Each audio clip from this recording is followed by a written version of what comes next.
Hi friends, എവർക്കും designer ടിപ്സിൻ്റെ പുതിയൊരു വീഡിയോയിലേക്ക് സ്വാഗതം. ഞാൻ ലിൻസിയോസ്. നമ്മൾ ഇന്നത്തെ ഒരു വീഡിയോയിൽ നോക്കുന്നത് നിങ്ങൾ തമിഴിൽ കണ്ടതുപോലെ തന്നെ ഈ ഒരു യെല്ലോ കളറുള്ള ടീത്തിനെ എങ്ങനെയാണ് വൈറ്റ് കളർ ആക്കുന്നതെന്നാണ്. ഞാനിവിടെ ഒരു ഫോട്ടോ ഓപ്പൺ ചെയ്ത് വെച്ചിട്ടുണ്ട്. ഈ ഒരു ഫോട്ടോയ്ക്കകത്ത് ടീത്ത് വരുന്നത് നല്ല രീതിയിൽ യെല്ലോയിഷ് ആയിട്ടാണ്. അപ്പോൾ നമ്മൾ എങ്ങനെയാണ് ഈ ഒരു യെല്ലോ കളർ റെഡ്യൂസ് ചെയ്ത് കൂടുതൽ വൈറ്റ് കളർ കൊണ്ടുവരുന്നതെന്നാണ് ഇന്നത്തെ വീഡിയോയിൽ നോക്കുന്നത്. ഈ ഒരു വീഡിയോ ഫോട്ടോഗ്രാഫേഴ്സിനും അതുപോലെ തന്നെ സ്റ്റുഡിയോ വർക്കൊക്കെ ചെയ്യുന്നവർക്ക് കൂടുതലായിട്ട് യൂസ്ഫുൾ ആകുന്നതാണ്. അതായത് നമ്മൾ ക്ലോസപ്പ് ഫോട്ടോസൊക്കെ എടുക്കുന്ന സമയത്ത് ടീത്ത് വരുന്നത് ഇതുപോലെ യെല്ലോ കളർ ആയിട്ടാണെന്നുണ്ടെങ്കിൽ അതൊരു അഭംഗിയായിരിക്കും ഫോട്ടോയ്ക്ക്. അതുകൊണ്ട് ഞാനിവിടെ സാച്ചുറേഷനും അതുപോലെ ലൈറ്റ്നസും അഡ്ജസ്റ്റ് ചെയ്തുകൊണ്ടാണ് ഈ ഒരു യെല്ലോ കളർ മാറ്റി വൈറ്റ് കളർ കൂടുതലായിട്ട് കൊണ്ടുവരുന്നത്. അപ്പോൾ നമുക്ക് വർക്ക് സ്റ്റാർട്ട് ചെയ്യാം. ആദ്യം തന്നെ നമ്മളിവിടെ അഡ്ജസ്റ്റ്മെൻറ്റ് ലെയറിൽ പോകുന്നുണ്ട്. അതിനുശേഷം നമുക്ക് ഇവിടുന്ന് ഹ്യൂ ആൻഡ് സാച്ചുറേഷൻ സെലക്ട് ചെയ്യാം. ഇവിടെ നമുക്ക് ഈ ഒരു ഡയലോഗ് ബോക്സിനകത്ത് മാസ്റ്റർ ചേഞ്ച് ചെയ്തുകൊണ്ട് ഇവിടെ യെല്ലോ കളറാണ് സെലക്ട് ചെയ്യേണ്ടത്. ഇപ്പോൾ നമ്മളിവിടെ യെല്ലോ സെലക്ട് ചെയ്തിട്ടുണ്ട്.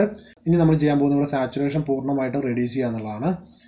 ഇവിടെ ഞാൻ സാച്ചുറേഷൻ ഫുള്ളായിട്ട് റെഡ്യൂസ് ചെയ്ത സമയത്ത് ഇവിടെ ടീത്തിനകത്ത് നല്ല രീതിയിൽ മാറ്റം വന്നിട്ടുണ്ട്. അതുപോലെ നമുക്കിനി ചെയ്യാനുള്ള ലൈറ്റ്നസും അല്പം ഇൻക്രീസ് ചെയ്യുക എന്നുള്ളതാണ്. ഇവിടെ നമുക്ക് ലൈറ്റ്നസ് ആവശ്യമായിട്ടുള്ള രീതിയിൽ ഇൻക്രീസ് ചെയ്ത് കൊടുക്കാം. ഇപ്പം നിങ്ങൾക്ക് കാണാം ഈ ഒരു ഫോട്ടോയിൽ ടീത്ത് നല്ല രീതിയിൽ വൈറ്റ് ആയിട്ടുണ്ട്. ഇത് നമുക്ക് ഈ ഒരു ഡയലോഗ് ബോക്സിനെ ഹൈഡ് ചെയ്യാം. ഇപ്പോൾ ഈ ഒരു സാച്ചുറേഷനും അതുപോലെ ലൈറ്റ്നസും ഈ ഒരു ഫോട്ടോനെ മൊത്തത്തിൽ എഫക്റ്റ് ചെയ്തിട്ടുണ്ട്. നമുക്ക് ഈ ഒരു ടീത്തിൻ്റെ പോർഷനിൽ മാത്രമാണ് ഈ ഒരു ലൈറ്റ്നസും അതുപോലെ സാച്ചുറേഷനും ആവശ്യമുള്ളത്. അപ്പോൾ നമുക്കിനി ചെയ്യാനുള്ള ഈ ഒരു മാസ്കിനെ ഇൻവേർട്ട് ചെയ്യുക എന്നുള്ളതാണ്. അതിനായിട്ട് നമുക്ക് ഷോർട്ട് കീ ആയിട്ടുള്ള കൺട്രോൾ-I പ്രസ് ചെയ്യാം.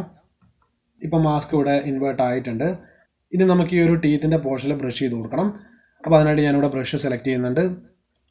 അതുപോലെ ഈ ഒരു ഫോർഗ്രൗണ്ട് കളറിനകത്ത് വൈറ്റ് കളറാണ് സെറ്റ് ചെയ്യേണ്ടത്. ഞാനിവിടെ ഓൾറെഡി വൈറ്റ് കളറാണ് സെറ്റ് ചെയ്തിട്ടുള്ളത്. ഇനി നമുക്ക് ഈ ഒരു ടീത്തിൻ്റെ പോർഷനിൽ ബ്രഷ് ചെയ്ത് കൊടുക്കാം. ഈ ഒരു ഗമ്മിൻ്റെ പോർഷനിലൊക്കെ കയറി പോയിട്ടുണ്ടെന്നുണ്ടെങ്കിലും കുഴപ്പമില്ല, കാരണം അവിടെ ഒന്നും യെല്ലോ കളർ വരുന്നില്ല. അപ്പോൾ നമുക്കിവിടെ സിമ്പിളായിട്ട് തന്നെ ബ്രഷ് ചെയ്ത് കൊടുക്കാം. എഡ്ജിലൊന്നും കൂടുതലായിട്ട് കോൺസെൻട്രേറ്റ് ചെയ്യേണ്ട ആവശ്യമില്ല.